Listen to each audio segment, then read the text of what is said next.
to your mother. It's time for another episode of Birds with Friends. Just a couple of feathery brethren weathering any season to see the Eagles eating teams like bacon, steaks, and cheese. It's Philadelphia. Bo and Sheil in the cut, kicking it cooler than two penguins till Bo's old arch nemesis Greg Cosell shows up and it gets real. Pull up a branch and chill. It's time to get ill with some Birds with Friends. The early bird skips the worm and prefers getting turned like a turn on some Birds with Friends. Bo Wolf and Sheil Capati are coming at you with stats and things flapping their wings. I'm gonna have the rest of my life with these kids. Wow. We gotta get that in a drop immediately. Let's edit that one out. That didn't come out the way. There's no editing. No editing on this that's podcast. The one rule of Birds with Friends. No editing.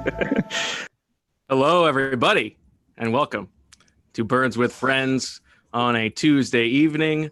My unnamed self here with two other unnamed people who you can see, and our producer, who is also unnamed because we haven't earned it yet. Gentlemen, how are you? Sheil, I see you are in Lehigh. Zach, I see you have changed locations as well. And I think the question that everybody wants to know, Sheil, you were at practice today for the first time. What did you think of Dante Olson?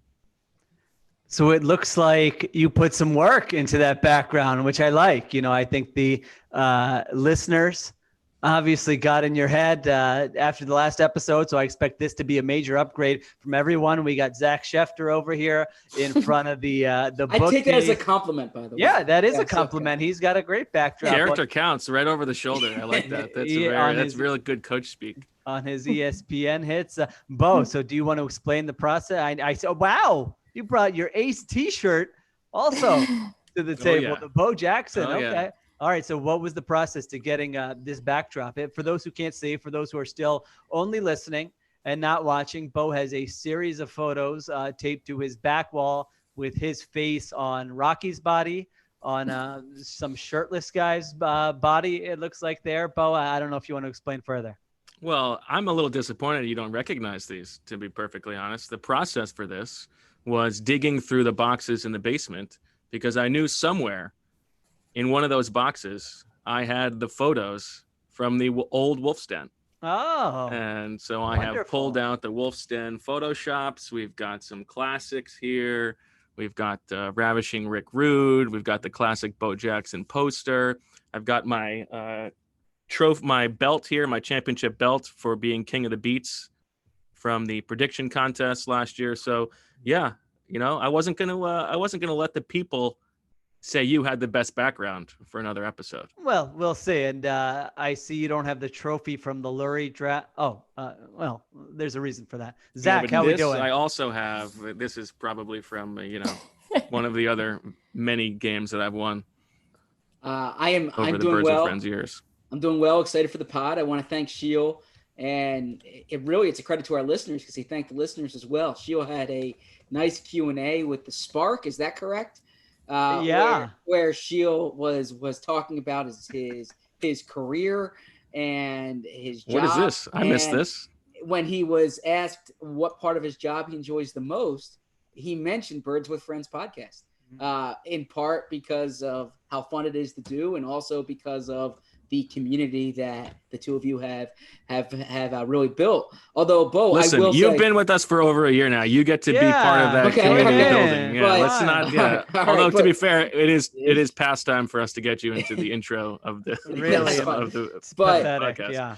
But Bo, but you would be happy to know that before either you or I was mentioned, Tim McManus was mentioned. No, my God. Very prominently. Listen, you got to go with a guy's breaking news left and right. You know, I got to make sure I'm mentioning him in there. And of course, you know, I thought that Q&A would not be viewed by either of you two. I'm not surprised Bo hasn't seen it, and I shouldn't be surprised that Zach did indeed. Yeah, I should have known. If you've done something, Zach's dug it up. What is this with? We want our listeners to read it now.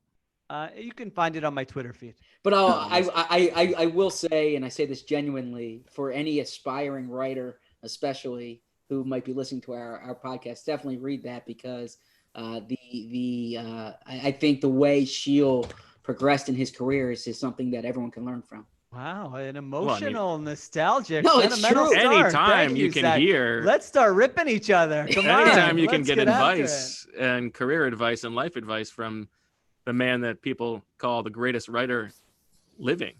I think that's. I don't think he said that. Good, All right, let's get to the good stuff. Come on, I was at a football practice today. Can we get you to were it? at football practice. Yeah. So let's get to it. Your first day 2 for Zach and me. Give us your initial impressions. First of the the security theater that we've got going on, the overall process of watching practice during a pandemic. I didn't think it was that weird at all, to be honest. I thought it was, it was nice to be out there. I think what Zach said yesterday, I felt the same way. It was like, wake up, get dressed, and say bye to your kids, and you're out the door to go to work. That was a feeling I have not had in some time. So that was nice. And walking up there, I've always loved watching training camp practices. It's one of my favorite parts of the job, going back to Lehigh, which is my backdrop here right now. And so was it a little different? I guess so. Yeah. You go through a different entrance. You take your temperature. I was a cool 97.7. That was good. Ooh, 97. That's what I was yesterday. 97.9 for me today. You have to use their masks, which I wasn't used to, which Bo made fun of me. I had the mask on backwards, so that wasn't great. But other than there's that, a whole observation about that in the practice report. Yeah, I didn't get to read it yet, but I saw it made the tweet, so that was nice. That read about Sheil screwing up his mask. That was nice. I didn't put that in the tweet. Yeah, look, Pistol Pete, come on, man, give me a break. Oh, Pistol Pete put it in. That's pretty good. So, but then you're there. It was nice to see all my colleagues there, and you're just watching practice and seeing the new faces, which, this was the first time for me. It was like, wow, they're really counting on a lot of new sort of high profile guys who were not on this roster last year, or they haven't been part of the core of this team the last 2 years. I'm seeing Jalen Reagor and Darius Slay and Andre Dillard. And it's like, man, there's 5 guys who haven't been a big part of this team over the past 3 years, who they're really counting on as kind of the make or break guys this year. But I had fun. I'll be back Thursday. So looking forward to that. Very nice. Yeah. Zach, how are you? I answered this. I'm doing well. Excited for the podcast. Yes. We're in the middle of the podcast. Yes. What are you doing? I don't know. I just want to make sure he's okay. I do have a question for both of you. Now this is 2 days for Bo, 1 day is Sheil. And I ask this because it's a conversation that I was having with somebody. Flex, do you talks to people? Do you like practice better when there are no fans there? Obviously, fans bring attention. From a viewing perspective, though, there's no one in your way. I was talking to someone after one-on-ones where you can't really get that close to the one-on-ones usually during camp, or you can't get that type of vantage point. So the pros and cons, the energy that the fans bring, the vantage point for the job. I mean, I would say from the I think it would be nice for the fans if they could be there, but purely from a selfish standpoint, the fewer people there, the better, as far as I'm concerned. I hope, if I go to there tomorrow and it's just me, that's great. Probably be a little creepy for all parties involved if that were the case, but I would agree with that. Yeah, I liked when fans would say they read The Athletic or subscribe to The Athletic, or would ask about how we're doing. You got a Dennis showing up. You got a Rich Bobby. And a Rich Bobby. Yeah. Birds. They would talk about Birds with Friends. We're listeners. They would usually, take a little jab at Bo or something. So those are the things that I miss. But yeah, just from being able to see things, I would imagine you guys doing the observations, it is sort of nice that there's a lot of space there. You really can see a lot. And I think it puts more stock into the observations because there are no fans there. So you really have to be the eyes of the people. And the ears. Well. And the nose. You're limited as far as the ears. But I suppose the nose. There's you could do more with the nose, yeah. Yeah, there's no restrictions in the media guidelines. That's a good. Yeah, there's if you want to proclaim yourself as the nose of the people, I feel like that's a good lane to take out because no one else is going to fight you for it. That is true. Well, you do have to worry about the nose and taking a whiff during these hot summer days amongst the God bless them, Philadelphia area reporters. Luckily, no scrums this year, so that is one of the benefits of the Zoom. Plus, we're 6 feet away at all times. That's true. Yes, absolutely. But this is not an original point, but of course the masks really do, for the first time in your life, you get a real sense of what your breath actually smells like. All right, let's get to what we saw. Okay. You want to talk about what you saw? You want to highlight thoughts? Listen, Mr. someone said in the chat here, someone wake up Bo. I think, these back-to-back days in the sun. I think that was a reference to the my video not being up when the show started. No, I'm not so sure about that. I think they're asking for a little bit more energy. Yeah. Well, you wrote some observations, and what do you want to do? You want to go position by position? You want to go? Yeah, I want to get your thoughts. Okay, you want to get my? I want Sheil's opinion because this is the first day you were out. Let's talk about the quarterbacks because I think I just without talking to you, we had one brief conversation. I feel like you're ready to make a proclamation that we are sort of maybe on the same page about. Well, I thought, I said to you, I listened to yesterday's pod, much to everyone's surprise. We'll get to that later, but I need to, I really only listen to it as homework so that I can critique and make fun of you guys when come back on, nothing else. But I thought you were a bit smitten with Jalen Hurts after one day of practice. But I got to say, I mean, are we serious about Nate Sudfeld being better than this guy as the backup quarterback? I agree. I mean, Doug Peterson in like 3 hours could come up with a game plan for how to put Jalen Hurts into the game as the backup quarterback if Carson Wentz were to get injured. I can give it to you right now. So all these shotgun runs where we don't often see Carson Wentz keeping the ball, but he obviously has that option. Oh, big flex from you. What do you got? A little IPA there out of nowhere. Wow. All right. Things are getting lively. Spitting it out of his mouth. If you're not watching, you got to tune in for this part. I don't know how many minutes in we are. He's losing it. It's coming out of his nose, the IPA. This is fantastic. Not out of the nose. Jalen Hurts. So I really feel like you could build the quarterback inclusive run game with him, right? You're not going to be the Ravens with Lamar Jackson, but you can do it. He's shifty and he can bowl people over. And he's very fast and athletic. I mean, he was making some of those defenders look bad even today. So you're going to have the run game element. You can do the RPOs. And then what you said yesterday, I mean, it's again, very small sample early, but I thought when I watched him at Oklahoma, when I wrote a little bit about him for The Athletic, he does throw a nice deep ball. He's got a nice touch on his deep ball. So like those elements, play action, chuck it deep, RPO, run game. He was throwing some wide receiver screens. Like, I don't know, that's like it's not all of the offense, but that's like a foundation you can work with some upside, where I just feel like you drafted this guy in the second round. Everyone loves his intangibles, supposedly, work ethic, smarts, all these different types of things. The physical tools are undeniable. Are you really going to make him your third string quarterback and throw Nate Sudfeld in there? I mean, God bless Nate Sudfeld. We all like him as an interview. We love the guy. Nice guy. I hope he improves. I hope he gets a shot. I hope the best for his career. But man, just watching them on the field, it's like a no-brainer. It's like the instant eye test. And look at Elliot Shore-Kapadia. Well, I said Elliot Shore-Kapadia.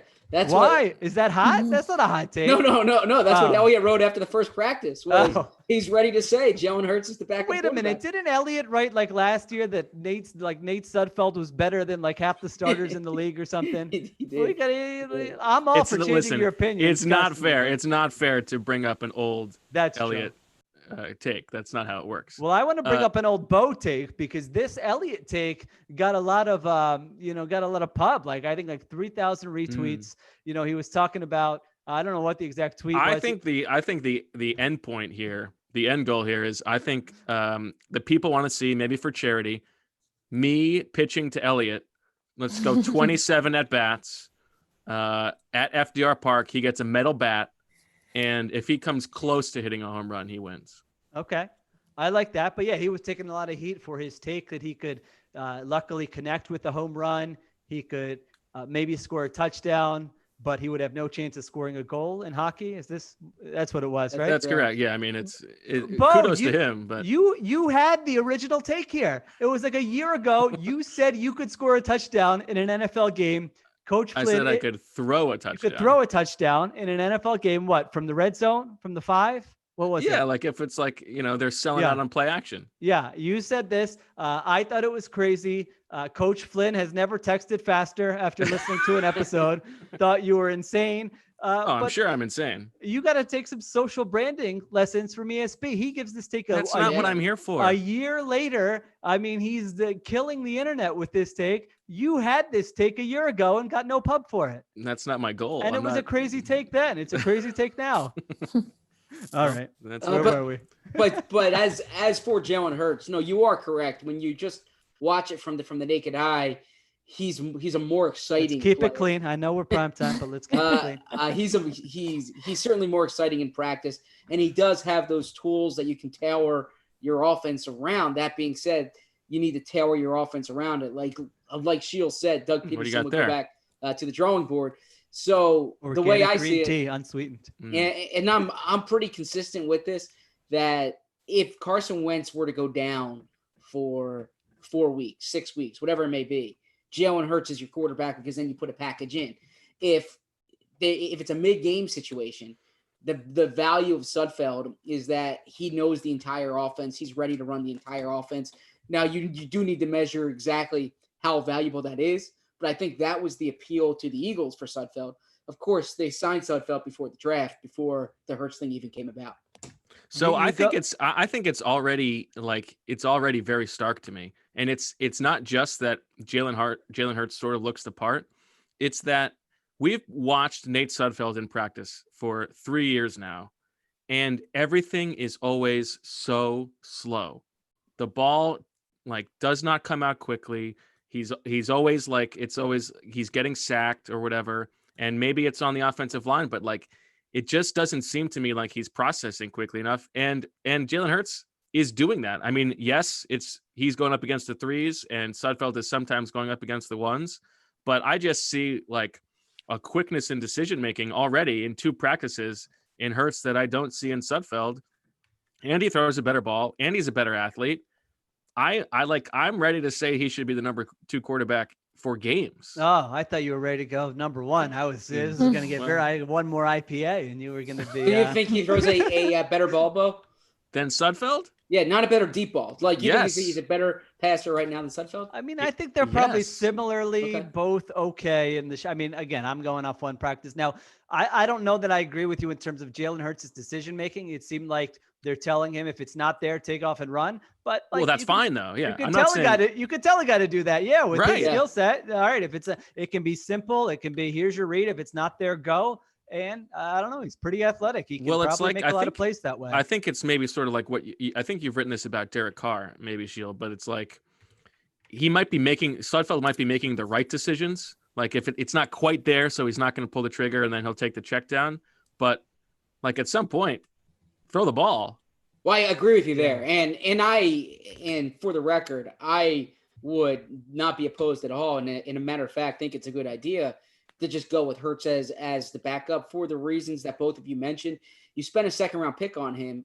It's not like you need to wait, or it's not as if it's a quarterback with no experience. I mean, he was a 4-year player in college. And it's not like Sudfeld is McCown or something like that. Sure, exactly. We like Sudfeld, but he's never done anything.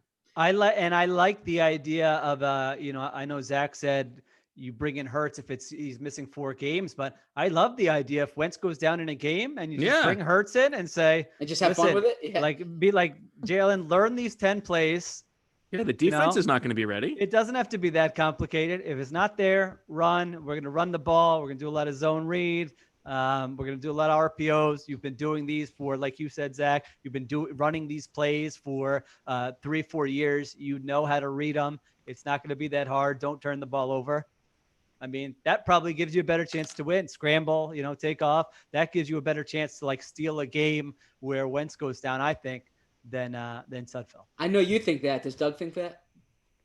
I think they will by the time. Okay. I think they probably. I mean, I don't know what you guys were paying more attention to this than I was, but how are they doing the reps? It seemed like Hurts was getting in there. Yeah, right? It's actually a lot different than what Doug said. And it's been 2 days now. We spoke to Doug before the first practice. He said you're not going to see a lot of Hurts. Yeah, he said you're really going to see Carson and why did he say that? And then all of a sudden, it's almost an even split really between. Every time I looked up, Hurts was in there, especially red zone drills. Yeah, that's funny.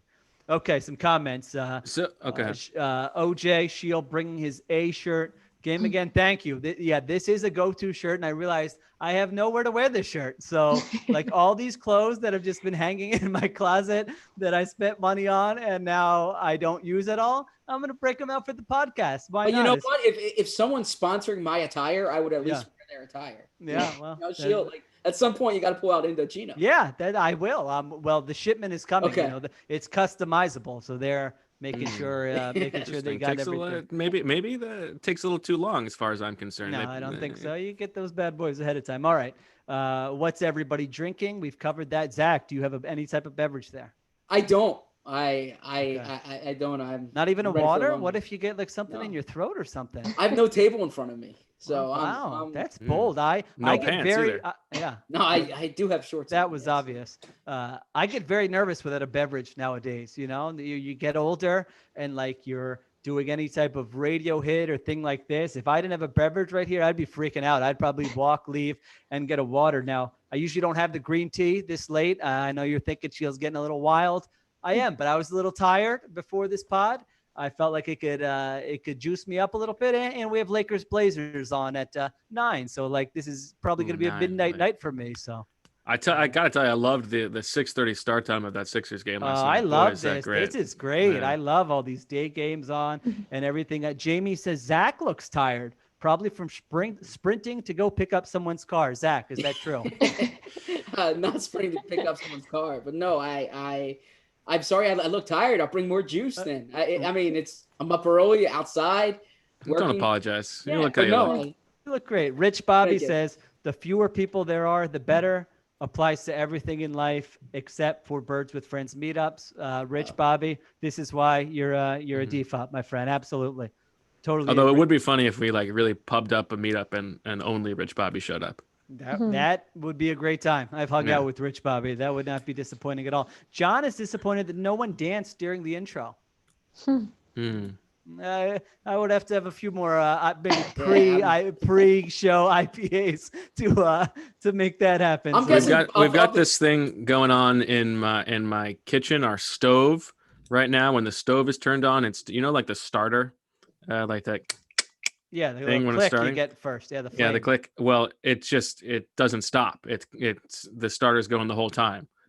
So I have to like turn off the circuit breaker to it when we're not using the stove, so we don't have the sound the whole time. Wow. But when it's on, it's sort of like a metronome, like, and we get a little dance going to it, back and forth. We got a little beat going.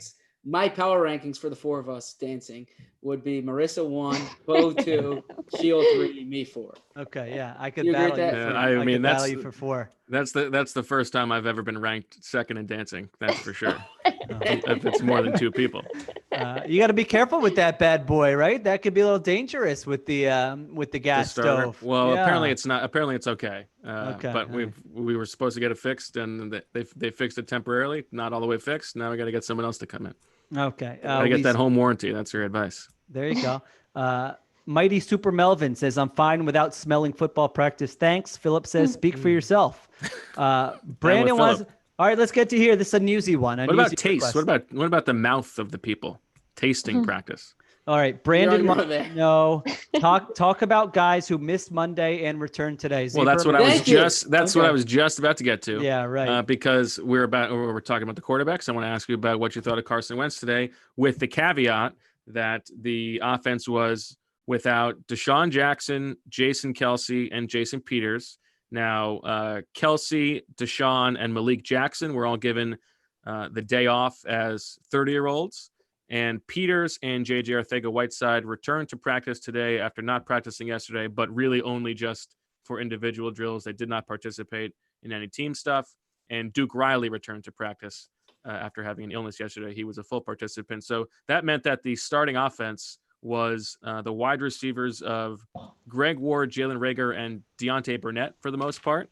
And then, your 2 tight ends. And you also had a very interesting offensive line, I thought, and we can get to that when we get to the offensive line. But it was Dillard, Matt Pryor at left guard, Isaac Sayamalo at center, Nate Herbig at right guard, and Lane Johnson at right tackle. So the offense was undermanned. What did you think of Carson Wentz anyway? I thought he looked like he usually looks at practice. I mean, I don't know. Yeah. Maybe I'm in the minority here, but I don't recall watching many Carson Wentz practices where I thought he's not like the robot type quarterback. You know, like we reference sometimes those combined practices with the Patriots, right? Where Brady in one-on-ones, It's the ending ball Curtis Marsh's career. didn't hit the ground. Yeah, what was it, like 21 in a row?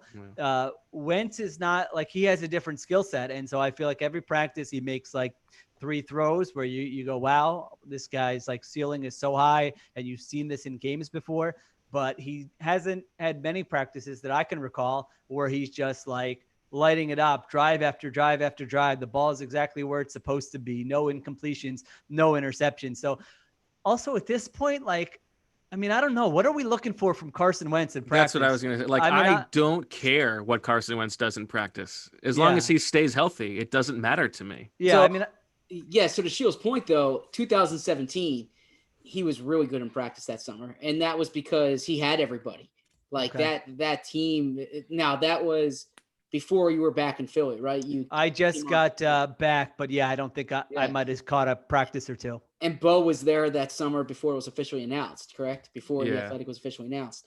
So yeah, so Carson looked really good that summer, and he had Alshon. He had Jordan Matthews. They traded Jordan Matthews. Nelson looked really good, and it was a big storyline. Like Carson's ready. Then the past 2 summers, he's been coming back from injury, and the storyline's the injury. Right. So now the big storyline with Carson is getting used to these weapons or bringing along these weapons. And like Bo wrote in the practice report today, it was almost like watching last year's Carson. Like you didn't see the upgrades watching practice today.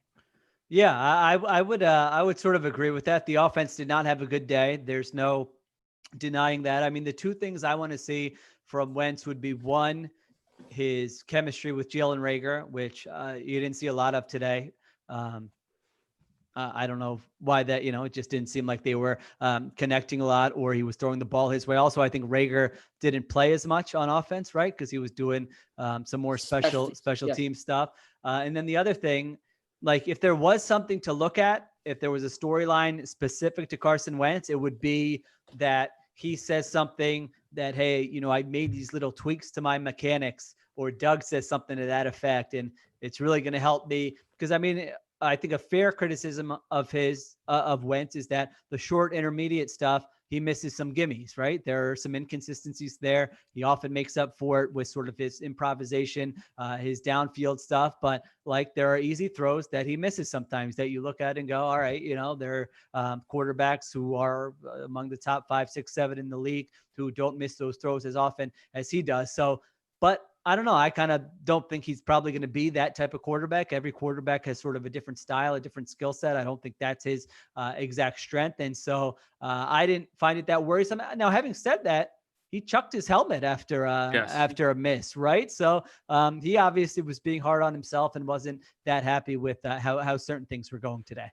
Yeah, that happened during a red zone period. They had not had a lot of success against the first team offense. He had to throw the ball away, ripped off his helmet, spiked it into the ground, grabbed a water, and Jason Kelce sort of tried to calm him down. Jason Kelce calming people down. It's not, I mean, he's used to being the guy throwing the helmet. So yeah, but if he's not practicing, he probably doesn't have the, he's like, listen, I know that I'm a hypocrite for telling you this, but it's okay. Maybe he was telling him what to do. He's like, you see that trash can over there? I got a baseball bat that I hide behind the trees to take out my frustration. Go over there, get it, give it a slug. Pro tip, when you punch something, make sure you use your left hand. Yeah, that's true. Yeah, we got a lot riding on your right there. I was listening this morning. I was listening to the Carson Wentz podcast with Dave Spadaro, and Flex. It was. How do you have time to consume all this content? I mean, honestly, you're reading my Spark Q&A. You're listening to Dave Spadaro interviews. Well, I take a morning bike ride and I'd listen. I want to hear more about that. But go ahead. Are we talking Peloton? What do we got? Hold on. I didn't mean to interrupt. The Schuylkill Trail. Really? Yes. Wow. Yeah, that's besides. So I listened to a podcast Take on a that. look. And and during the off season, it's more non-Eagle stuff. But now I try to, especially when it's a player and you might get story ideas. And so Dave was speaking to Carson on the ride to work. Carson called in on the ride to work, and Dave was asking him what kind of driver he is. And Carson really dislikes traffic. And he said that he said he said in North Dakota, he never knew what traffic was. He didn't know what traffic was until he came here, basically.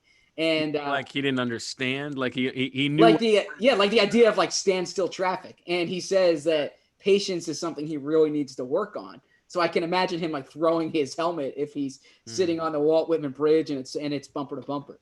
The other interesting thing, and I'm sorry for my ignorance on this. He has a radar detector.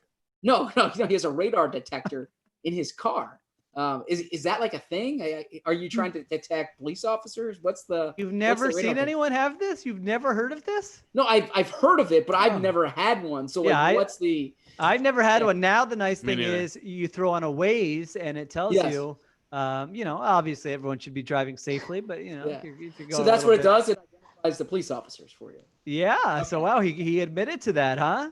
Well, there was like a beeping in the background. Well, it's interesting because there are some states where it's illegal. So I don't know. Oh, baby. Yeah. We got a story here. You could be breaking a big story here. This is good. We probably he says might have some people listening. He says he always abides by the speed limit. Well, then you wouldn't need the radar. Yeah, I mean, what are we talking about? How dumb do you think we are, Carson? We're not all born yesterday in North Dakota. Marissa, we might need this edited out. I need to make sure. No editing. This is live. He made it public. It's out there to millions. We got a comment. We got a comment from Benjamin that says, "Bad boy Zach, it's against the law to use headphones while on a bike." So. Is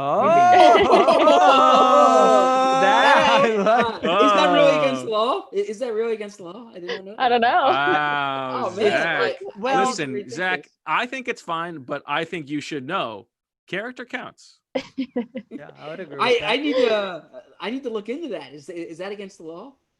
I would think that if you're riding a bike like on the streets, there were sidewalks, that would make sense. If you're on the trail, I don't know that it would be, but I would like to hear more about this. Like how? Yeah, I got a lot of bike questions. Yeah, let's get back to the podcast.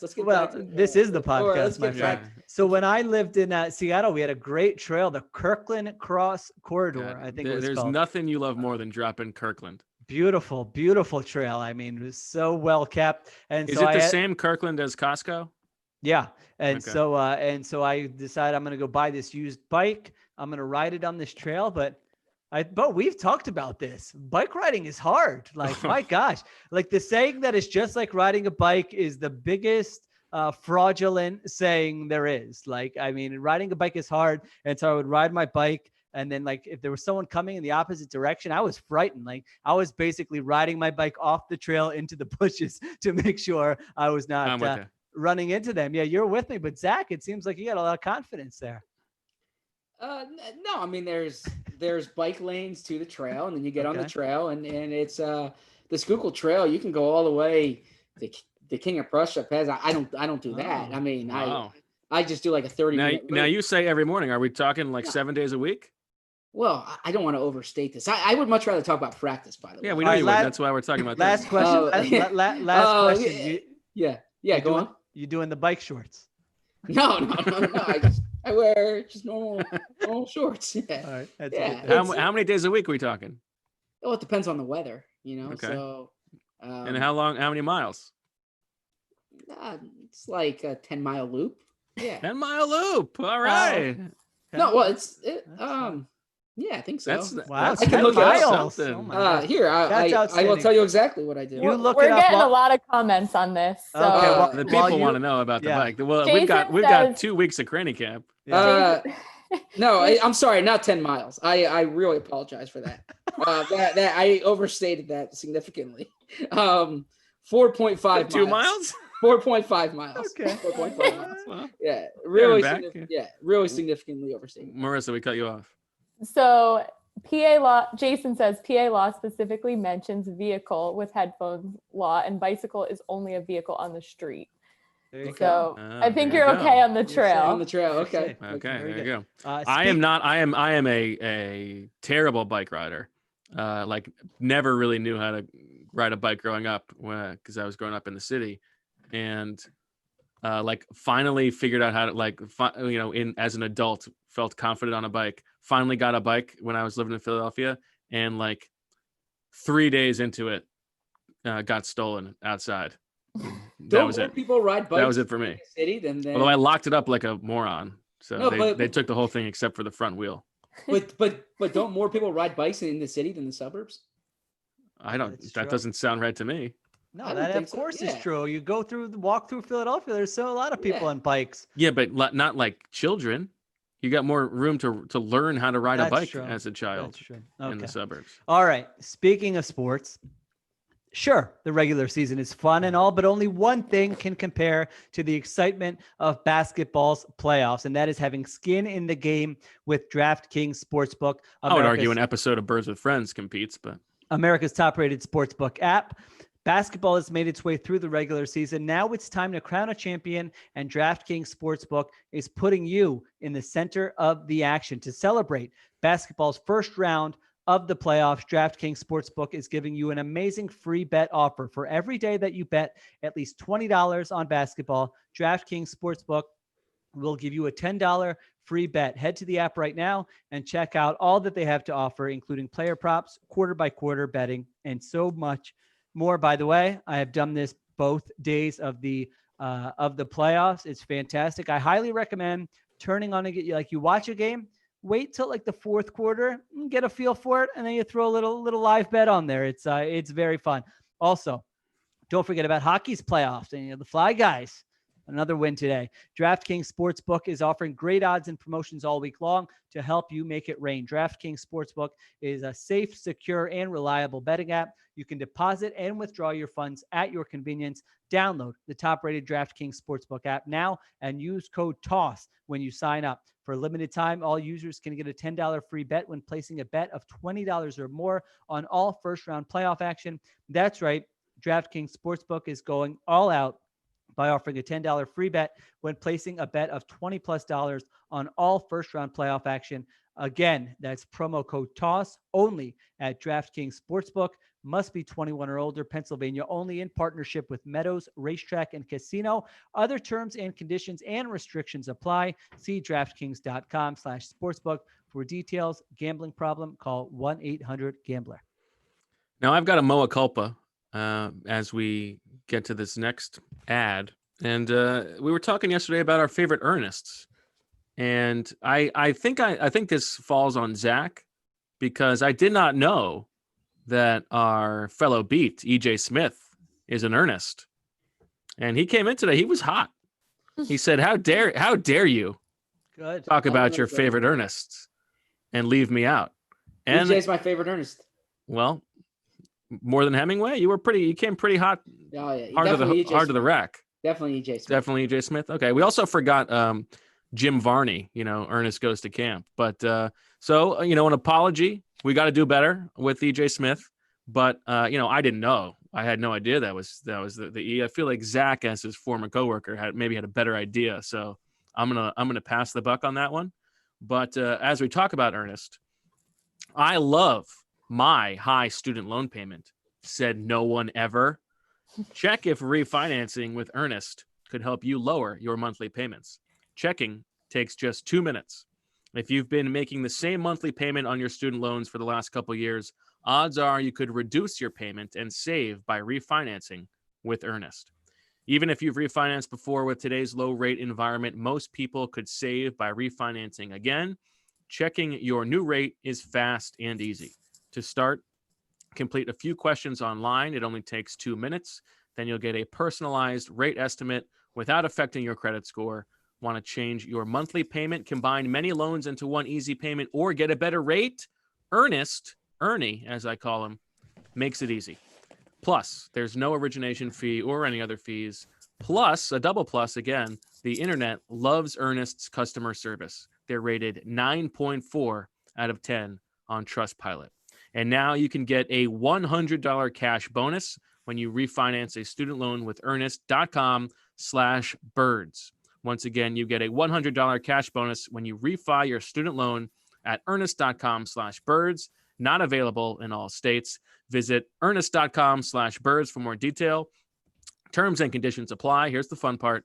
Earnest student loan refinance loans are made by Earnest Operations LLC and MLS, number 1204917, California financing law license number 6054788, 303 2nd Street, Suite 401N, San Francisco, California, 94107 is the zip code. Visit earnest.com/licenses for a full list of licensed states. Okay, John Dorrance wants to know, this leads to another good sort of practice thing we should talk about. How did Darius Slay look?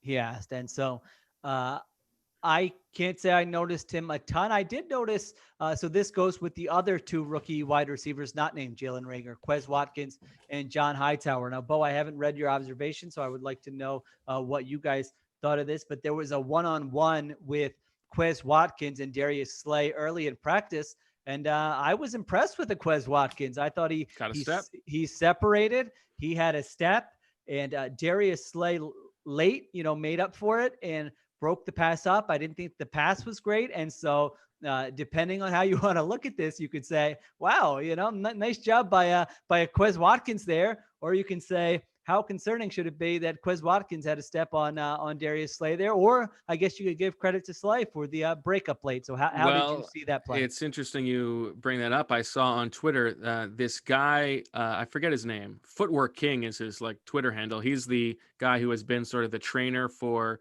Darius Slay and Rasul Douglas and Graylin Arnold this offseason, has worked out with those guys. And he said, now he didn't see the video of that play, but he said Slay was probably just playing trail technique, expecting a comeback and knowing that he could make up ground on the deep ball. So take that for a grain of salt. It looked to me like Watkins had a step, but yeah. Bo has a vested interest in Quez Watkins being a good player. I thought not Watkins, all the way true. Did we make this comparison during the draft? Is this Quez Watkins have a little Todd Pinkston? It's a little Todd Pinkston-ish. Yeah, that's a Southern Miss on Southern Miss comparison right there. Oh, see, I didn't even notice that. Yeah. Very small, thin calves. Like I'm sort of afraid for his lower body if he does anything in between the numbers. So, but he's actually been working in between the numbers more in the past 2 days than I saw on all of his highlight tapes in college. Well, I did see John Hightower had an issue. John Hightower, if you just put them next to each other, you would say, give me John Hightower, because he's 6'2". He looks the part physically, but there was definitely a rep where he got shoved out of bounds against press coverage where the DBs were really hooting and hollering. So I would agree with Bo's initial take from yesterday that Quez Watkins maybe a slight leg up very early on again versus John Hightower. Well, the debate we were having was, I was saying the playing time he was getting was because he plays Deshaun's spot in the offense. Do you think he's above Hightower on the Eagles pecking order right now? I mean, it would just be a shot in the dark, but I'll say yes. Okay, fair enough.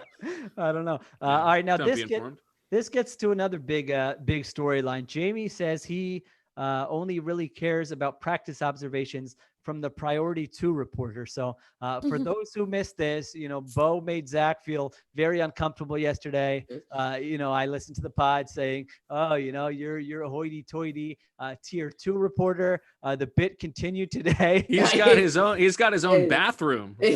There's a special tier 2 porta potty, and then the rest of us have to go off the practice field to the bathroom. Please stop it. Please.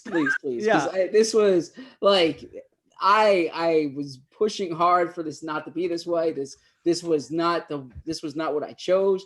The weather looks outstanding, so literally there's going to be no difference on a day-to-day basis. I wouldn't be doing this if it was actually true. A matter of fact, by the way, I texted Bo. Bo hasn't told you this. I texted Bo probably a week ago when we first heard about this, and I said, Bo, I'm really uncomfortable about this. And Bo's like, he said, don't worry, it's really not a big deal. I didn't know it's not a big deal. I didn't know this was a running bit in the podcast. You're the only one who's giving him a hard time about it. He asked you about it. You tell him it's not a big deal. And so, like, all right, so I listened to the podcast and I could tell right away, Zach's like, oh God, I don't want to deal with this. So I just need to lay out the backstory here because of course you did not do this, Bo. So, I mean, someone has to be a tier 2 reporter because when it rains, you got to watch practice inside. You give the report to everyone else. Zach, we joke about him being like the president of the Philadelphia chapter of the football, right? This is like a terrible job he has to do. He's got to deal with all these reporters complaining constantly. Any complaints that reporters have about access, Zach has to like address it. He's got to be the go-between between media relations, these reporters. There's like national people. This is not a job anyone should want. It's a thankless, unpaid, terrible job. I would never do it. You couldn't job. pay me to do this job. I mean, God. interact with people way. more. It's my nightmare. So Zach does this, and so Zach is one of the tier 2 people because, like, I don't know, he's considered a responsible. He can go in, watch indoor practice, get the report to everyone else. So, and by the way, he was voted the president. He was voted, yeah. Like it's So like for him to be tier 2 is everybody was like, yeah, that makes sense because you're the guy we chose. So Zach walks out today to the practice field, and I don't know what Bo yelled Well, he's something. walking from a different direction. He's got that I just got tested swag. Yeah. So Bo gives him a hard time there. Again, Zach is just like, dude, stop. Like, give me a break. All the reporters are sitting there. Then we're leaving practice, and Bo, literally no one in particular. Bo sees a bathroom that's labeled a tier 2 bathroom because, they want to keep people tested away from people who haven't been tested. He points to it and says like, oh, Zach, there's your bathroom. Zach, I don't even think was anywhere near us. And so, I just had to bring that up. So, Bo, I don't know if this is going to continue throughout. It obviously makes Zach uncomfortable. So if you want to continue, you can continue, or you can lay off him. Yeah. So I will just give a little background. Okay. So this makes sense.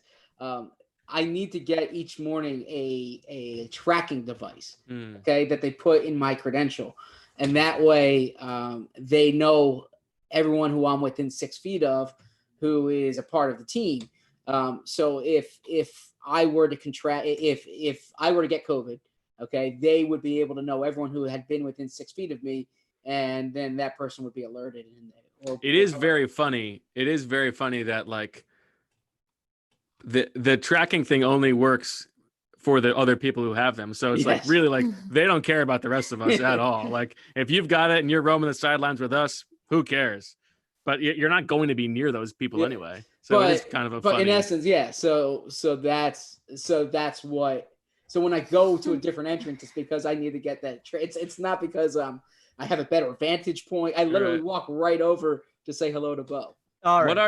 What are the scenarios in which you would be within 6 feet of those guys? Like just running onto the middle of the practice field? No, to lay because I think media relations wears them, right? Yes, so I think and if it's an indoor practice, that makes sense. Yeah. People, so. All right, Dennis wants to know if J-Jaw returned today, which he did not. Yes. What do we know about the J-Jaw injury? He was in pads today.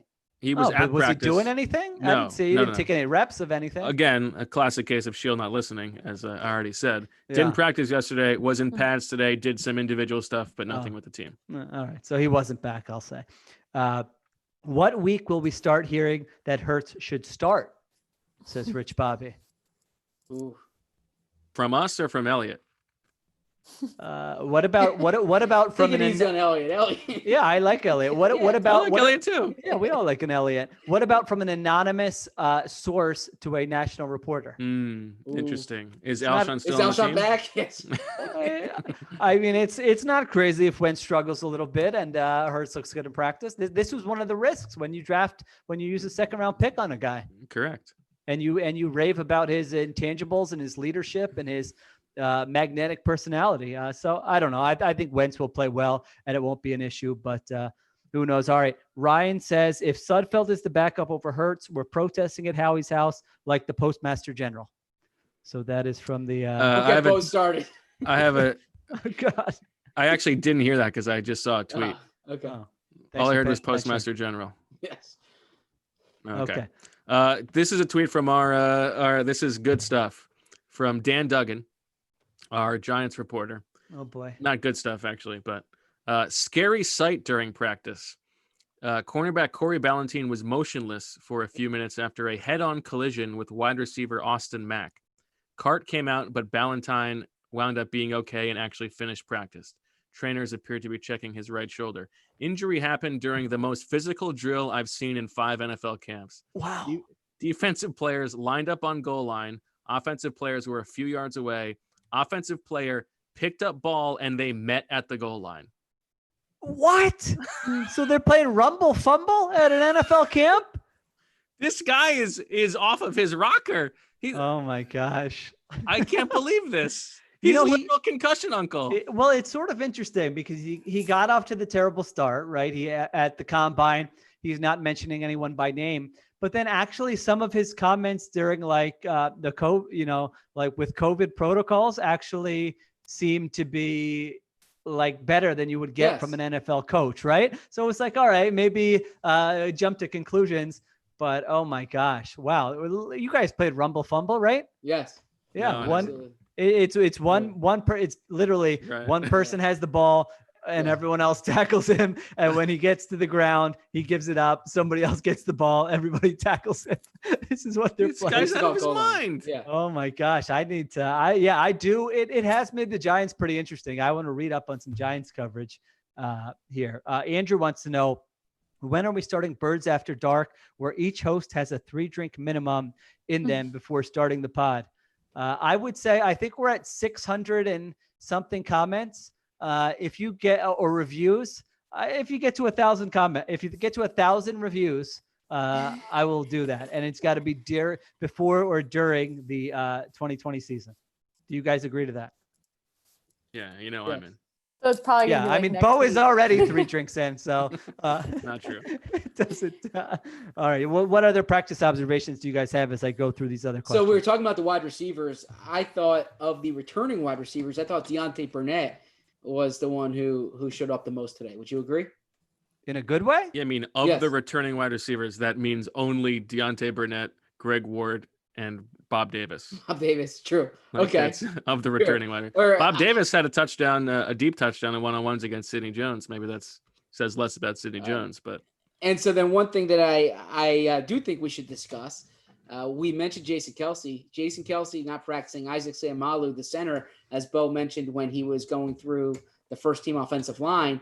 But I think the reason that's relevant is because when you're thinking long-term with the Eagles, I still think there's a strong possibility that Isaac Seumalo is the replacement for Jason Kelce whenever I think Kelce he retires. absolutely is. Yeah.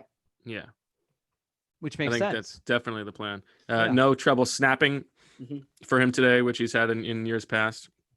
I think he is. I think he's the center of the future.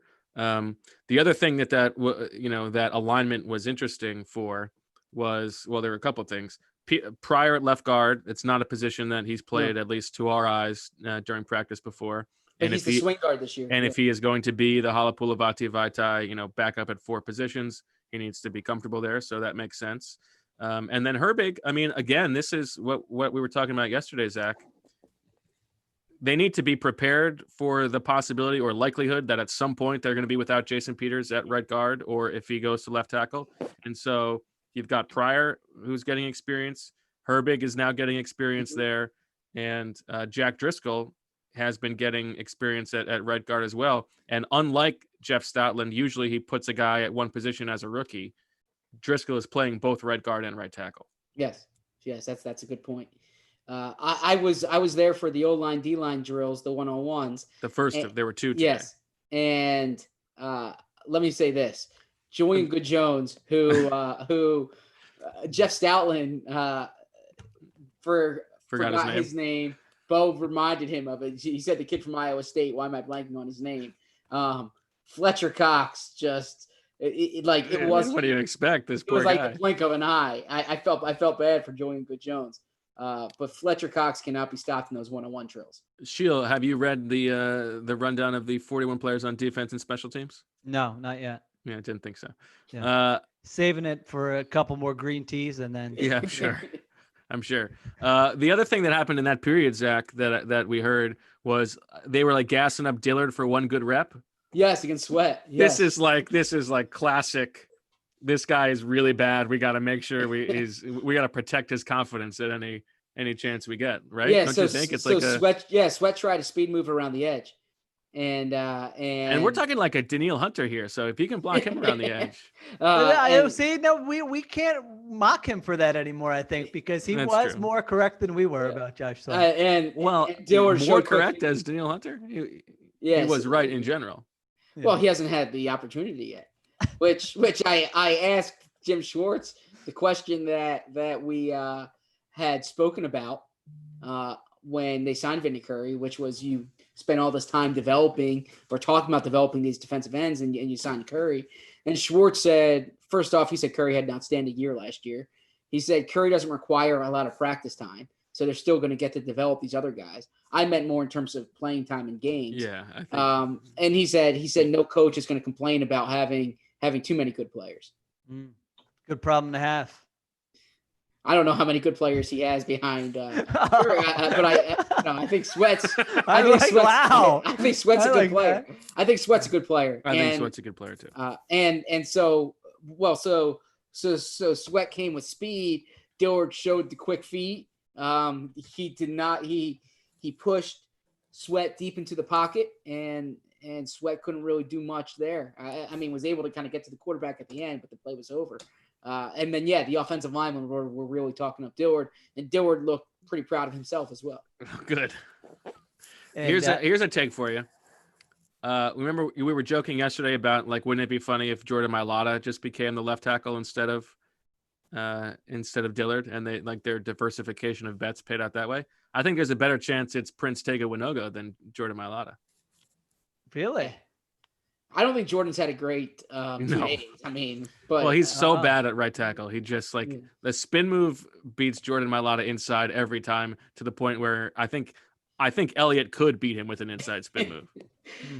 After that first summer when the hype was going crazy, when Baldy would have given up a first round pick. They should have just traded him right then, right? They should have. The stock's high. Remember when we asked Banner that, wouldn't you take a first or second? He was like, I don't know if I would. What are you talking about, Joe? The hype was high. I mean, that was coming from inside the building. I mean, exactly. We weren't like, wow, this guy looks great at practice. I mean, they were building him up quite a bit. So I didn't get to see. I missed the OLDL 101s, which is usually my favorite part. So I will have to check that out Thursday. Matt has a Peck Nest migraine. Live podcasts, fan meetups in non-COVID times, or appearing on other podcasts. Well, I know what Sheil would do. What's that supposed to mean?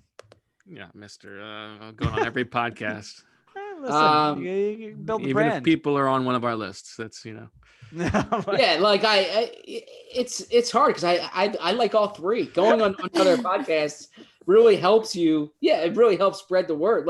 We have great loyal listeners, and we're adding to it, but we're adding organically. I mean, the way to really get people to find out about your stuff is to go on different podcasts and reach different audiences.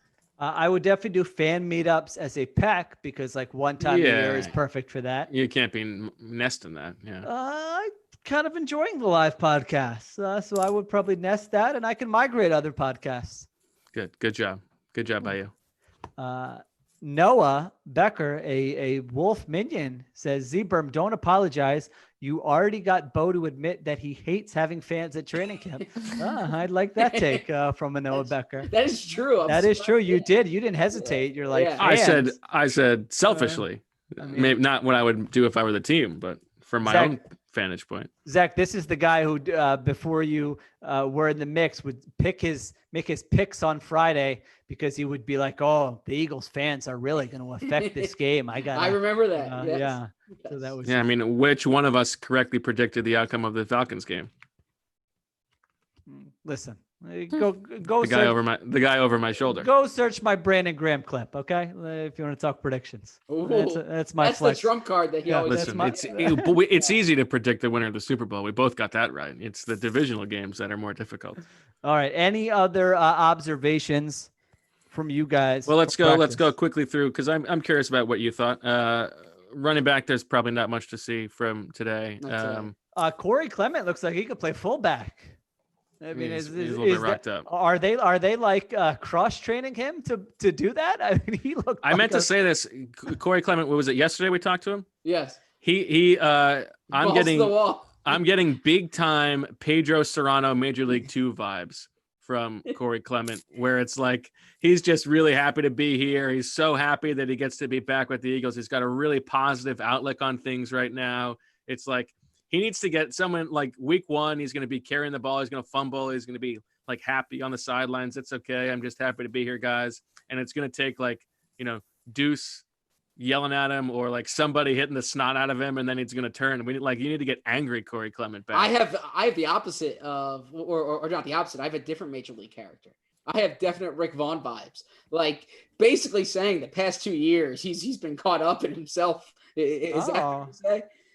Yeah, like this whole idea of getting back to Super Bowl Corey, which was the expression that Miles Sanders used, and that the coaches have talked about. The subtext, if you will, it was that like when he was this undrafted rookie, he was embracing special teams. He was doing everything he can to make the team. He was the first one down on kickoffs. And the past 2 years, it's like he doesn't even need training camp. He was banged up, this injury, that injury, and he was just saying just needs to have that positive attitude, enjoy being there. He keeps saying, just go balls to the wall. I think he said that 3 times in the podcast, or I'm sorry, in the press conference. So yeah, I got a lot of Rick Vaughn vibes there. Okay. Do you think he makes the team? I do. Do you, Bo? I do. I don't see. I mean, I really think it's hard for the running backs to make like an impression. And so for like Holyfield or Warren to beat him out, when you know that Clement is a pretty good special teams player, I think is tough. And I wrote about this in the offense piece, but I do think that undrafted rookies, it's going to be harder for them to make the team, not because necessarily they don't have the opportunity to impress, but because I think there's less of a concern for teams that the guys who have impressed are going to get claimed by other teams. That's a good point. I think that's a good point.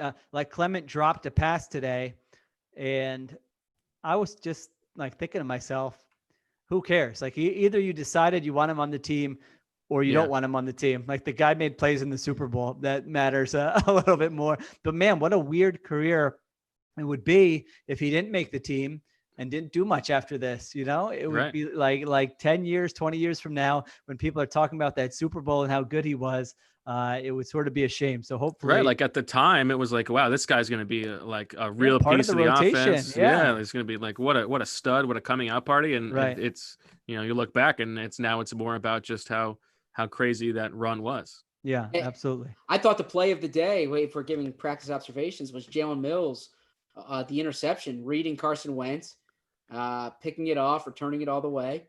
And, I thought it showed good instincts. And then telling the media, that's what I do. Yes, that's what I do. Exactly. I was wondering if I could say that. We're not supposed to share dialogue here. That's not offensive. But he said that to us, right? So that's not something we overheard on the field. I mean, he looked to us when he said that. I do like he and Rodney McLeod have like the Euro step celebration. Yeah. That's a pretty good one. I mean, I don't know how often they're going to be able to use that, but it's a nice. I think Jalen's going to take every opportunity. That's true. Every incompletion, whether he's on the field or not. He's going to be doing it, and Ronnie's going to be like, all right. Bob says, love your background, Bo. There you go. Thank you, Bob. Okay, we got the headphone stuff, no editing. Video is worth it just for that reaction, Philip says. A lot of people saying no editing. Matt wants to know, did Chip Kelly cut Deshaun for wearing headphones on a bike? Something. Chip used to ride the bike. I wonder if he had headphones on. He used to ride the bike from the team. Wait a second. Is that why you started riding a bike? For the hopes that you would run across Chip on the trails? No. Chip didn't go on the Schuylkill Trail. Okay. Chip stayed in the South Philly corridor. So we talked about the offensive line, nothing there. I don't think we need to talk about the tight ends. Caleb Wilson had a nice touchdown grab in the corner of the end zone at one point. Although I'm seeing a lot of 12. Was this a 12 and 13 personnel day, or is this It's not a story. This is the 12. Z-Berm sign of things to come. This is a 12 team. I've been saying it all off season long. They're going to do more and more and more, and it shouldn't surprise you. It's the way how dumb. People are like, well, nickel's really the base defense. They'll say, well, 12's really the base defense. That's dumb. Yeah, there are things that not dumb for you to think that, obviously. Yeah. That's dumb fine. for them. Dumb for them to do that. Yeah, I might have to do a little deeper dive on the 12 personnel, but yeah, there were a lot. The guy holds up the personnel sign on the sideline. I'm seeing 13. I'm going, like, you're not at the goal line. What is going on here with 13 personnel? But I wasn't sure. Maybe they were just working on that today. I mean, sometimes you do. I get the thing about you want your best players on the field, and so sometimes you need to get Perk out there. Yeah. Well, 12 personnel is different. And by the way, like I feel bad because I want to credit the place I saw this. I don't recall, but it came after the Travis Kelce contract extension, where it was mentioning the amount of times Travis Kelce was split wide. And they're basically, the point was he's basically a wide receiver. Like him and George Kittle play different positions. Like Zach Ertz can be used almost like a wide receiver.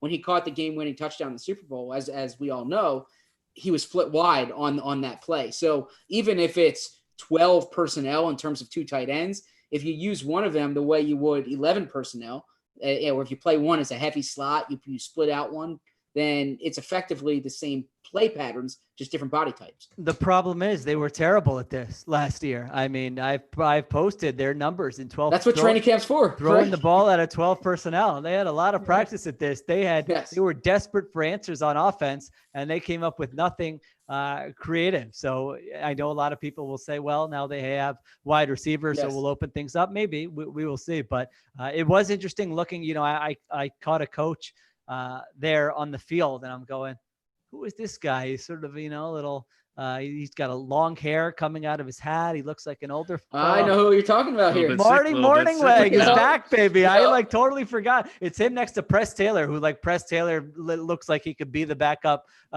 quarterback, or, certainly like a practice squad guy. He's in good shape. He's dressed, his clothes fit nicely. And then Marty has the glasses pulled down and the hair coming out. So they have an interesting mix of offensive coaches. That would be a good story. I'm not going to give you guys work, but I would like to know, what are the dynamics of these offensive coaches working together with such varied backgrounds and different ages and all coming together in this short off season? I don't know. Do they think Marty's funny? Is Press Taylor taking notes? Is he taking command? How is it all working? And then I saw Scangarello out there too. So it's it's interesting to see all those guys hands-on on the field, Very much so. Defensive side of the ball, again, they were without. So you're without Hargrave, Malik Jackson today. Brandon Graham was not even playing all of practice, but it was Graham, Cox, Ridgeway, and then a rotation of Josh Sweat and Jannard Avery. But the linebackers, it was with Duke Riley back, we saw a couple different rotations where it was Gary with either Edwards or Riley. And I like the TJ Edwards gambit is interesting to me, whether he can actually be playable in nickel situations. And he made one really nice play today when he sniffed out that screen. That was a play action throwback screen to Boston Scott. Made a really nice read on it. And if he can be okay, I think that's, that would be very nice for the Eagles defense. Absolutely. I mean, I guess the question is, if they're going to be a heavy man coverage team and he's the guy, I would like to see definitely keep an eye on him in one-on-one reps against backs and tight ends and see how he holds up. I think dime is going to be the 12 personnel. I think that's going to be the thing where it turns into. I listened yesterday. Yeah, I think it's going to turn into, wow, they're playing a lot of dime. Yeah. Will Parks is a great quote. So he had some juice too. I mean, he's bringing some energy out there. There were more new faces than I was anticipating for seeing practice for the first time, you could have done your homework on the what were they called? The holdover rankings that the National Reporter did. Continuity scores. Yeah, that could have given you they ranked pretty well. They ranked pretty well there. Oh, good job by you guys mentioning Mills, because Frank had asked how's Mills look at safety so far. Haven't heard a single thing about him. So there you go. Yeah, he hasn't looked out of place. Yeah, I would say. Okay. well said. That's a good description. Okay. And I think the combination of Mills, McLeod, and Parks, I think that's a solid group. People want to know that's how people want to know how your calves are looking, Zach, with these long My bike calves? rides. Yeah. Good Well, question. all right. The Very bike good ride, question. the bike rides aren't long, relatively speaking. Like Okay. people go on really long bike. This is just like a 30-minute loop. 30 And minutes is not nothing. Don't Are you sell going? yourself Are you short. going like high intensity? no, you can't reel because you got to stop at lights on the way there, and then no. I mean, I think we're getting way too. I was Okay. pointing out how I was listening to Dave Spadero. I think this is part of the part of the pod.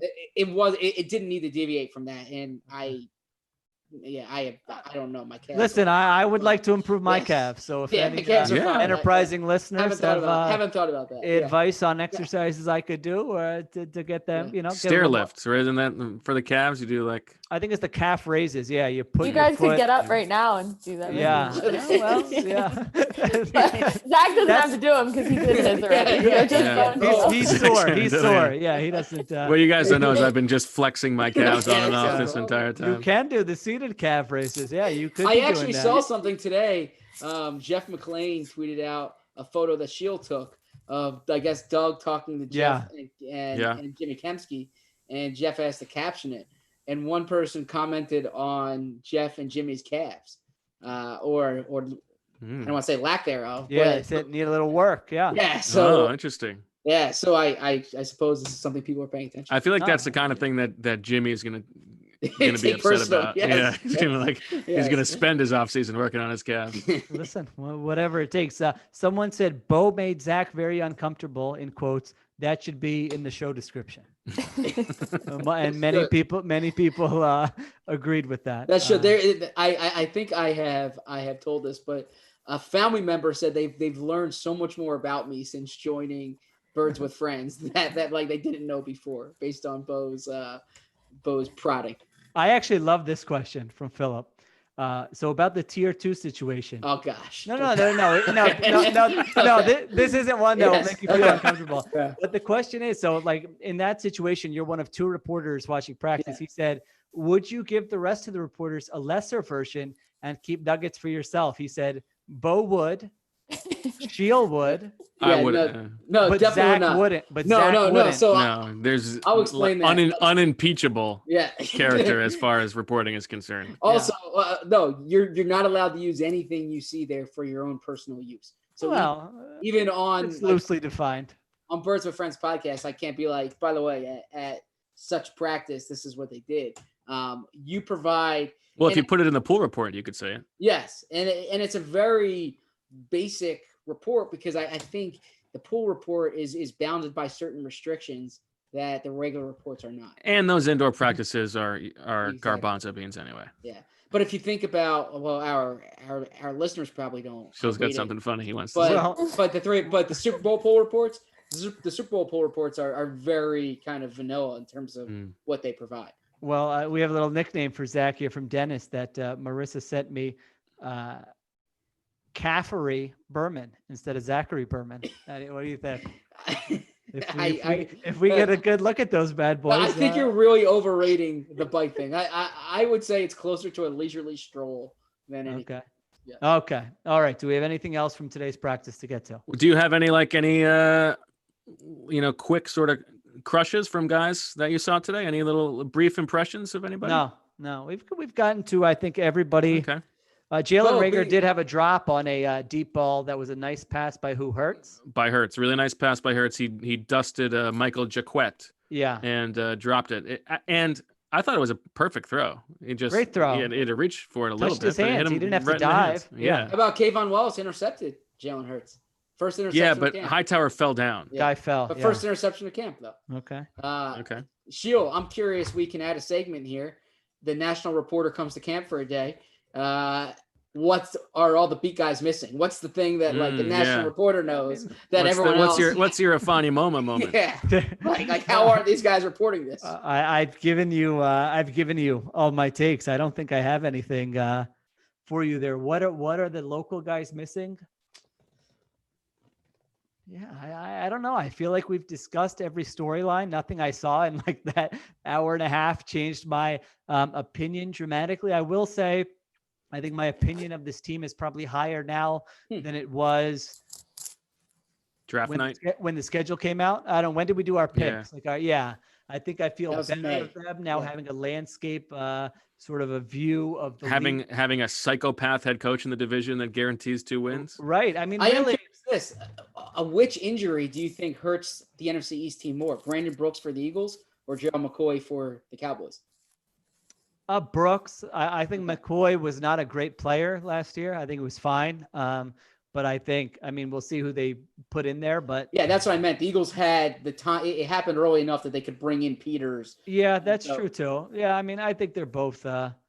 I mean, this Javon Hargrave thing though is interesting. I mean, we don't know if he will be ready for week 1, right? We don't know when he will be ready. That, that was a big offseason move. And I think if their defense is going to be a lot better, it's going to be because their defensive line is out, one of the 5 best in the league. I don't think that the loss of Malcolm Jenkins, the addition of Darius Slay, and the other moves is going to be enough in this shortened offseason to make them significantly better in coverage. I think it's going to be more about the defensive line. So I guess that's just wait and see, right, with Hargrave?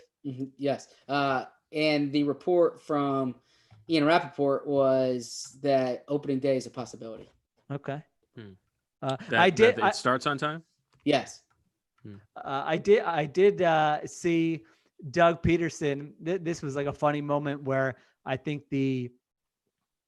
I don't remember the exact play. So this story is off to a terrible start. But the point is, he was using his play sheet as the flag, right? Yes. So he would throw it on the ground. And there was one point where Darius Slay was like hooting and hollering from the sideline. And Doug just looked at him and like threw the play sheet down. I didn't know that was. And signal first down and started laughing. And Slay was laughing. And I'm just like, oh man, that Slay's just like, you didn't get that with Matt Patricia. Right. Probably like, so, it's like a little window until, it's hard to sort of define why Doug Peterson is a good head coach, why maybe he doesn't get the attention that the attention that he should nationally, compared to some of the other guys. But I don't know. I think little stuff like that does matter, especially when you're a guy like Slay, or if they sign someone off the Giants practice squad. I mean, you just want to have a little bit more fun when you're doing this day in and day out. So I thought that was like a fun little anecdote that I observed.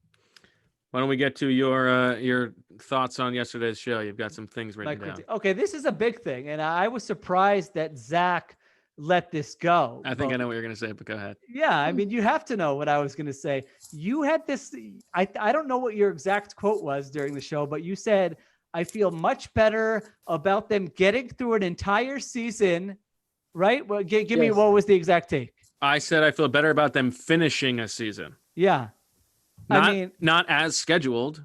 But starting on time and finishing a season, correct? Eventually finishing, yes.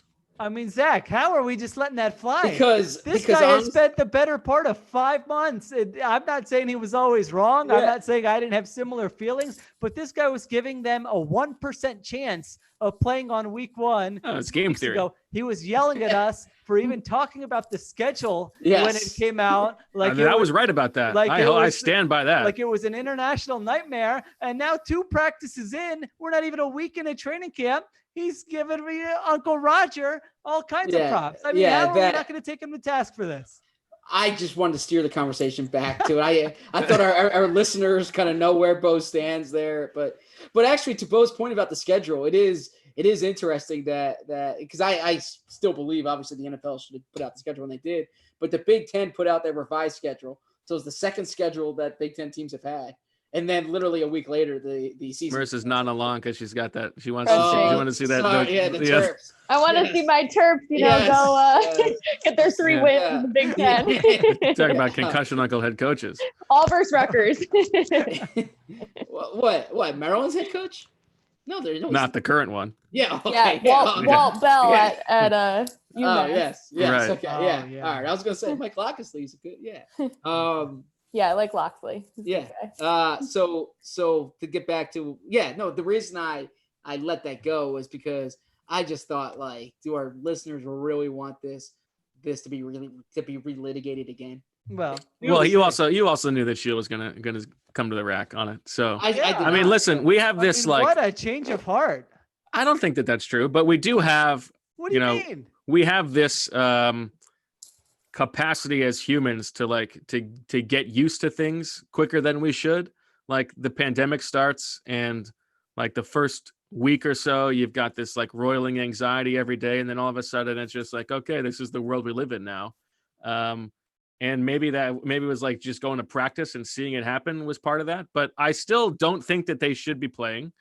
I still think they've done a lot of things wrong. But the fact that I was expecting there to be more flare-ups already, and there haven't been. So I would be stubborn and stupid if I didn't take the new information. The information has changed a little bit, and I didn't factor that in and think there is a better chance than I thought there was. Well, the thing I wanted to disagree with him on last night, but I didn't want to go down that rabbit hole, was that Bo was making it sound like the only reason this season is occurring is because of the owner's greed. And like what I will say, that's a lot of it. No, I think the players want to play too. Of course they are. The players have a lot at stake.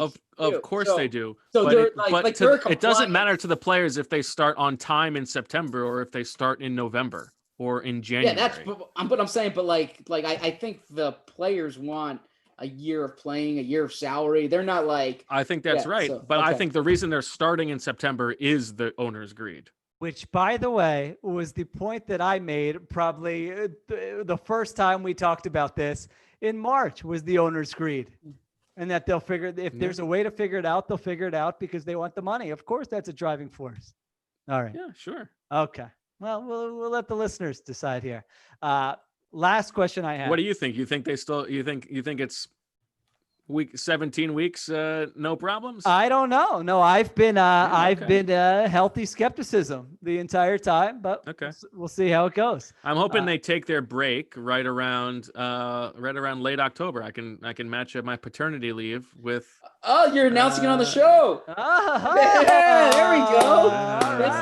That's a public announcement. Wow. That hasn't been made public. I didn't even know. Yeah. You didn't even tell Marissa. Come on. We got to match up. I got to catch up to you guys. You've got 2 each. I got to get 2. I got to get 2.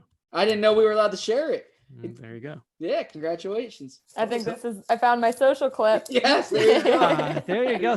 So now during this time, Zach, we're going to have to do some 2-person pods, although I would love that. If you've noticed, Bo hasn't allowed me to do like a 2-person pod with somebody else. I think since we started this, No, that's not true. You did one with Coach Flynn when Casey was born. Oh, okay. So that's the only, like, I'll take some vacations and be like, all right, I'm not going to do it. But, but Bo doesn't want to. So I could see Bo just like chiming in, from the hospital or wherever. Well, once the baby's pulling an Adam born, Case. Yeah.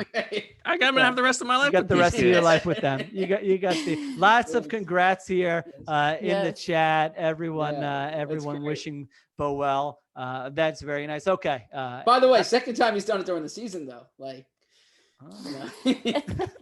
not a football guy. I loved how Seaburn wasn't sure whether to go very all the funny. way with that or not. Well, it's very funny because that is probably where Zach's priorities would be. All right. Last thing, I was trying to think of, can you ever think of a time when a player like just complained about playing time nonstop, got a shot, and then just like blew his opportunity? It's a good question. You're talking about Rasul? No, I mean, just like it could be any sport, really. I'm not sure I understand the question. Okay, well, Marissa, play the clip, please. We got time for a couple more, so we'll go to Bo, and then Jamie, and then Nick. You good, Bo? I haven't even heard this yet. All right, let's go to Jamie first then. Doug, Can you hear me? Oh, go ahead. No? You're good now. You can't hear me? Yes, you can. We can. Oh, sorry. Doug, I'm curious. Dynamite drop in. Dynamite. That's fantastic. So I've this been funny, I waiting saw- this entire show to do I saw that. it come up that Marissa was sharing sound, and I was like, "Oh, what's coming here?" yeah, because for For obviously several times, I thought he was gonna go to it, so I'm Yeah. like ready to go, and then I'm like, all right, not now. my wife did see me come into the basement. It's like, God, you're so excited about this stupid prank. Yeah, I it's was like, great. yeah, I am pretty excited. So those I'm glad you cut that. I haven't heard that yet. we That's we good. did even try to cut the video so I could play the video, Yeah. but we tested it before you guys came on, and you couldn't hear it and see my screen at the same time. So Well, I did not give Marissa a long notice. It was like 6:15, and I'm like, oh my gosh, I just forgot. We got to get this. That was courtesy, Jimmy Kempsky. I was standing next to him at practice today, and he said, Sheil, did you hear the clip of Bo? And I said, no. What are you talking about? He's like, well, you know how he's been complaining on your pod about not getting called from Doug Peterson. I said, yeah, what happened? And he told me, and I said, oh, we've got to find this clip and play it. So, I mean, Bo, come on. I mean, how many This was complaints insane. you're not getting called on? You get called Yeah. on. Jamie Apodi starts going. You chime back in. What was This was going on insane. there? I hear the thing that I'm on deck, right? That it's going to be me, and all of a sudden, out of nowhere, this has never happened before. The entire computer audio cuts out. I can't hear a thing. And I don't know what it was. I was going to have to restart my computer. And so I texted Brett. I was like, I can't hear anything. You can skip me. But then I signed out of Zoom, got back in Zoom, and I still couldn't hear. I couldn't even hear Doug. But I just asked, I saw him shaking his head that he could hear me. So I just asked the question. I couldn't hear the answer. I couldn't hear anything. Really? I didn't know that part. I couldn't hear anything. I didn't even know that, like, I didn't hear Brett. I didn't hear Jamie. I didn't hear any of that. I asked the question and then just checked the transcript afterwards. This is akin to Halapoulivaati Vaitai coming in at right tackle. I mean, Yeah, I just mean, not pathetic. Yeah, absolutely not prepared pathetic. to take the bull by the horns there. Yeah. Okay. The computer wasn't Andre ready for the Dillard moment. going in at right tackle. Yeah. Andre Dillard. Well, yeah. Oh, Well, both. Yeah. well, no, I No, mean, Vaitai was Vaitai ready. was left tackle. The well, when first Vaitai time. had yeah. to just go in unexpectedly, Yeah. he wasn't Oh, prepared. yeah, I felt yeah. like. Okay, So, yeah, true. that's what I Yeah, was. that was crazy. Yeah, I wasn't sure if I texted Zach before the show and I said, was Bo like on kid duty or something? Because then No, that happened with Vinny Curry. Oh, okay. Yeah, that would have felt a little inappropriate. Zach has never responded to a text faster. He goes, nope. Nope. Technical difficulties. Fair game. I was like, Oh, all right, totally. if Zach says Absolutely. it's fair. Yep, fair game. Yep. I didn't get called on yesterday. Yeah. But I'm happy Oh. Bo got in. Okay. Well, there you go. All right. Sorry, Bo. I felt like I had to end when I was just like, That had was a good roast, one. No, roast don't of be you at sorry. the I'm end glad there. that's very funny. I mean, you would have definitely done that to me if I. Totally. Yeah. 100%. Yeah, I mean, and Marissa said her favorite part of producing our podcast is when one of us sneakily sends her a clip to make fun of one of the other hosts. So we can keep that going. Where it's like the only time one of us messages her without the other two on, Right. is when we're trying to like crush one of the other hosts. Yeah, I think that's right. All right. All right. Well, that'll do it for this episode of Birds with Friends. Thanks to everybody for listening, and those of you who watch live and who are going to watch it on YouTube after the fact. That'll do it for people 1, 2, and 3. I'm guy number 4, and we'll talk to you tomorrow. Thanks for listening, and as always, we love you.